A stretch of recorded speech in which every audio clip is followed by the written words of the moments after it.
It's time now for the 16th minute, our look at what happened to those temporary media stars once their 15 minutes of infamy came to an end. 10 years ago today, an item on what was then a little-known website called The Drudge Report introduced the world to the story of the president and the intern. What started with a flash of a thong thrust Monica Lewinsky into a full-blown presidential scandal. 10 years today.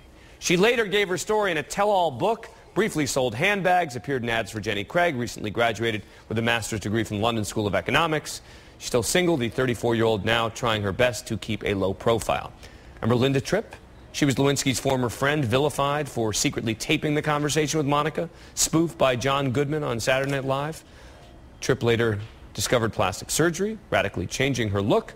She now lives a life out of the spotlight in Virginia. Now, of course, Hillary Clinton was made a part of that scandal, and through it all, she stood by her husband.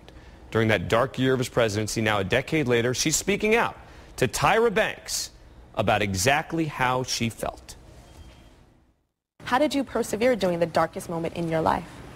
Well, because I had tremendous faith, number one, I really had to dig down deep and think hard about what was right for me, what was right for my family.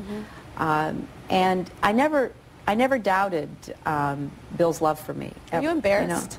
Well, I would be embarrassed. Well, sure. I mean, all of that. But I also, I was just praying so hard and thinking so hard about what's right to do. Do women come up to you and ask for advice? My husband, Senator Clinton, my husband stepped out on me, and I'm going through hell right now. What do I do? Have they done that? Yes, what do you all say? the time. What do you say? I say you have to be true to yourself. You know, no one story is the same as any other story.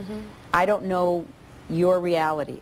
I can't possibly substitute my judgment for yours. But what I can tell you is you must be true to yourself. You have to do what is right for you. Peter, is this an honest account of her sentiment, or is this a campaign ad? You know, it sounded pretty sincere to me. I mean, look, how could we ever really know what the truth is? None of us will ever really know. But she sounded pretty. Written about it. Ask Paul Begala. I mean, it's. The what? I was like saying it's not an unknown fact that there are many Democratic operatives who talked about what it was like in the White House during that time. Yeah, but how Hillary Clinton herself made the decision to stay married to him, I mean, that's pretty intimate stuff. I think actually she comes off pretty well in this. You know, Dan, I have to disagree, and the reason I do is this looks like a political calculation. It looks like something she decided to shed a tear and build off the momentum that she thought connected with women voters, particularly in New Hampshire. What do you think she's being misleading about? I mean, what do you think the story is that she's not telling, Leslie? I think that for many years she was asked about her decision. She talked about had to do something that was true to herself. There are many women voters and voters out there who believe it was a political calculation for her to stay with her husband so she could eventually run for the position. True to yourself. I mean, that may be true. That's all I'm saying.